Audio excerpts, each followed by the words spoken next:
Bonjour, chers amis congolais, Jim Djunga Podiampolo, Benin Djunga, vice-président Unique France. Voilà, je reviens vers vous toujours pour traiter de ce qui se passe au Congo réellement et qu'on essaie de voir les stratégies qu'on peut mettre en place parce que il y a des gens qui combattent, qui se battent pour le Congo tous les jours, tous les jours. Donc c'est le cas de Unité nationale et intégrité du Congo, unique. Hein. Nous sommes avec le docteur Georges Alula pour apporter des solutions adéquates au Congo. Il n'y aura pas de vide. Il y a beaucoup de manœuvres dilatoires qui sont en train de se passer actuellement au Congo et nous portons complètement en faux contre ces manœuvres-là. Nous avons appris que les garçons de Kingakati et ses complices congolais et rwandais d'occupation ont fomenté, mais c'est à vérifier, ont fomenté un nouveau projet en proposant, le vieux Gizenga comme le substitut de Kabila, d'alias Kabila Kazemere. Et ça j'ai rigolé parce que je me dis qu'il y a vraiment un problème.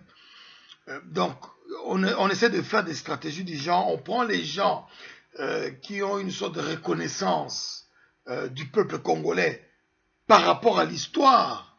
Hein, Gizenga, Beignet, Polo Maurice, Joseph Okito,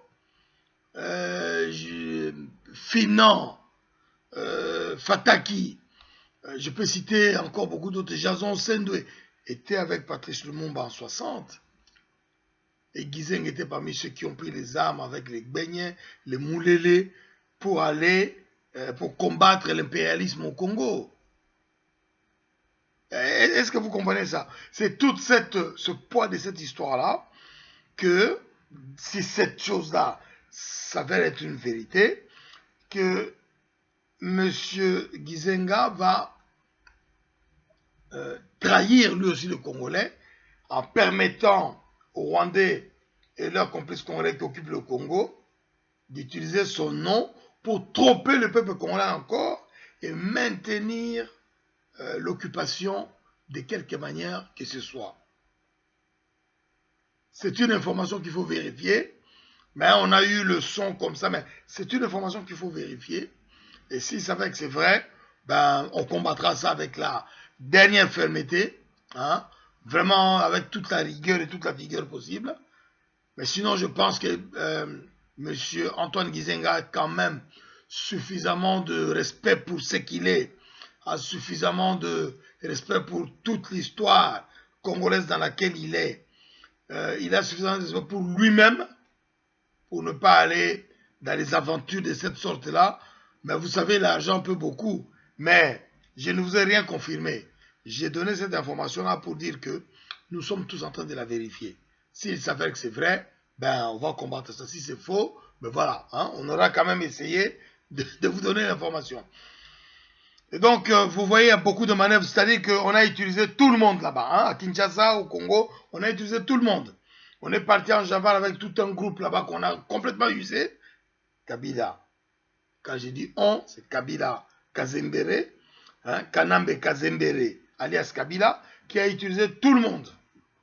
Hein, il a épuisé son stock des Janval, qui maintenant est en train de s'éparpiller dans tous les sens. UDPS commence à chanter la chanson en tant qu'UDPS. Le mouvement citoyen s'est dit mouvement citoyen. G7 s'est dit G7. On essaye de recruter syndicats, etc., etc. Et maintenant, comme il n'a plus de munitions, qu'est-ce qu'il fait?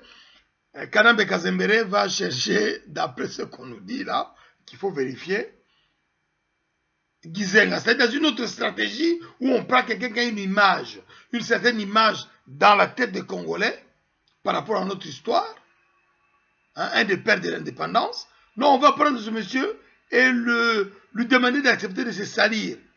J'espère qu'il a encore un peu de bon sens.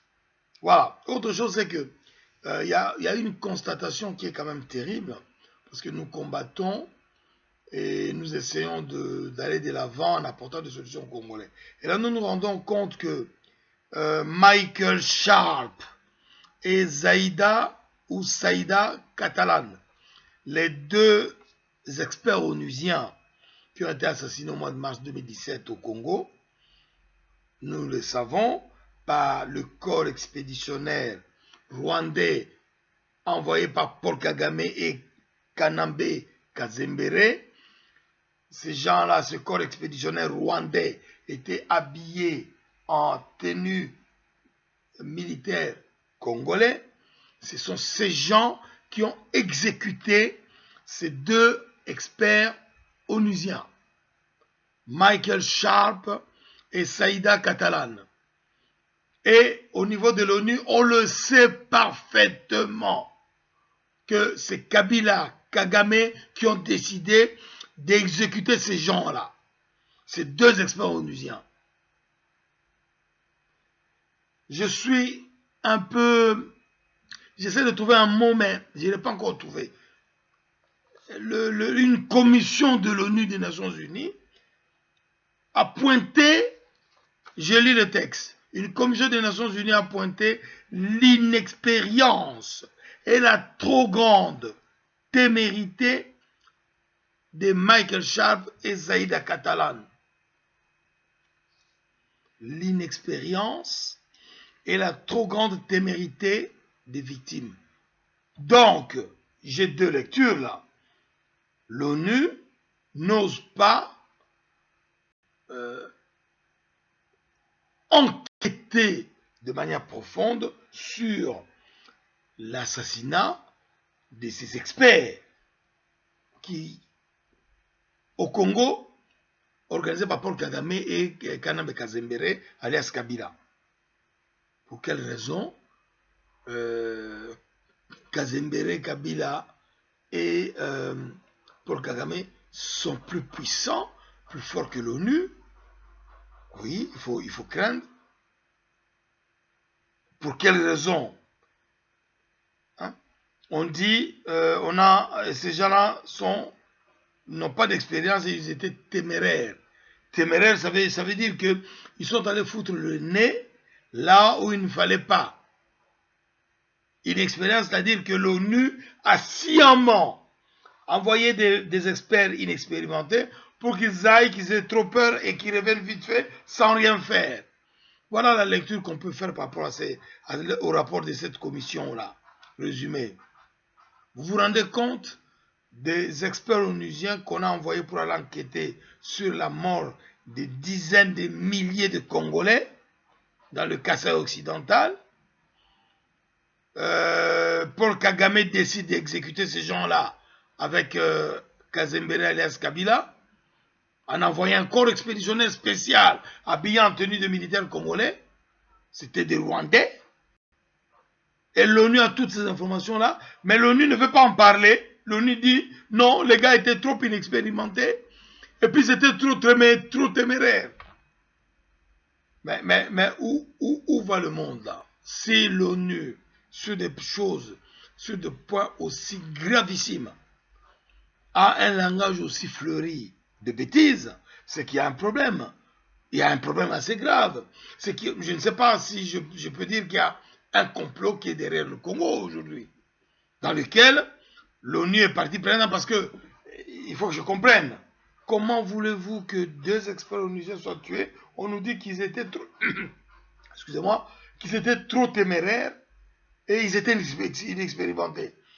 Pourquoi l'ONU a-t-il ou a-t-elle envoyé des agents, des experts de l'ONU inexpérimentés dans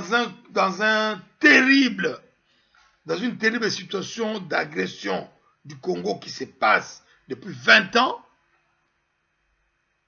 au lieu d'envoyer les Onusiens qui ont 60 ans ou 55 ans le plus capés, qui sont allés dans tous les conflits? On a pris 2 jeunes, on les a envoyés. Donc je conclue là, donc on a voulu, en quelque sorte, éteindre, étouffer cette affaire-là, en envoyant des jeunes Onusiens qui auraient fait un constat rapide sur le terrain, un rapport vite fait, alors que ça, malheureusement pour eux, Ils ont envoyé des gens très compétents qui sont allés chercher la vérité là où elle était. Et Paul Kagame ne sachant plus quoi faire parce que si l'ONU se met à enquêter au Congo sur des morts, aujourd'hui on est à plus de 42 ou 44 charniers, ben, l'ONU va se rappeler peut-être qu'il y a eu des massacres ourdis par Paul Kagame au Congo depuis l'agression, de moins 10 millions de morts, et qu'il faut chercher les... Donc, nous sommes dans une situation bizarre. Moi, j'espère seulement que le rapport de l'ONU que j'ai demandé, dès que j'obtiendrai ce rapport-là, avec ce texte-là, je vais le mettre sur Internet pour que tout le monde apprenne possession, pour que tout le monde apprenne, lise, comprenne, qui veut, parce que là, je me dis qu'il y a un problème. Si l'ONU n'est pas capable d'aller investiguer au Congo, et comme le Congo aujourd'hui n'a ni justice, ni une police organisée qui sait faire ce travail de manière partielle, qui va aller enquêter pour ces pauvres experts et les 10 à 12 000 Congolais qu'on a tués depuis un an dans les Kasaï occidentales par le seul vœu de Paul Kagame et de Kabila. C'est pourquoi, peuple congolais, je vous dis, unité nationale et intégrité du Congo est avec vous. Nous sommes à vos côtés. Tokotika bitumbate et là, tous les jours pour vous aller bien. Vous vous rendez compte, dans un pays qui a 180 millions d'hectares, 180 millions d'hectares de terres arables, c'est-à-dire ma belle et Misimbouma. Les gens commencent à mourir de faim au Congo. Dans les grandes villes, les gens meurent de faim. Vous vous rendez compte, hein? Même quand Mobutu a été président pendant des années, les gens ne sont pas morts de faim, alors que c'était un dictateur. Hein? Même à la fin de Mobutu, les gens ne mouraient pas. Mais là, le système est fait de telle sorte d'appauvrir les Congolais que Batbazo Koufananzala.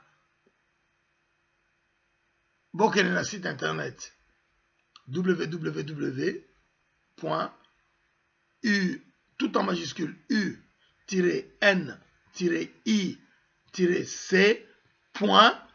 maintenant tout en minuscule, net, unique.net. Mettez-nous vos desiderata. Nous sommes avec le docteur Georges Aloula, donc tout à la dossier là, le leadership qui est porté par le docteur Georges Aloula dans ce groupe-là, Unité nationale intégrité du Congo, est très costaud et très organisé, très engagé pour le Congo. C'est pourquoi l'article 64 reste de rigueur peuple congolais. Bako Sabinote, likamama bele izaka yom to kubundelango. Bako Sabinote, boyoka ba politicien le couteau ba beta ba solote pour bala Sabino Pongi. La vérité est que le peuple ne se trompe jamais. Tant aux aminduki, to aux mabanga, to aux bibende aux. Mais article 64, il y a constitution, il y a République démocratique du Congo, et ce peuple congolais, droit à Kolongola usurpateur. Kabila en tête. Jim Djunga Podiampolo, Pene Djunga, Unité nationale et intégrité du Congo. Merci.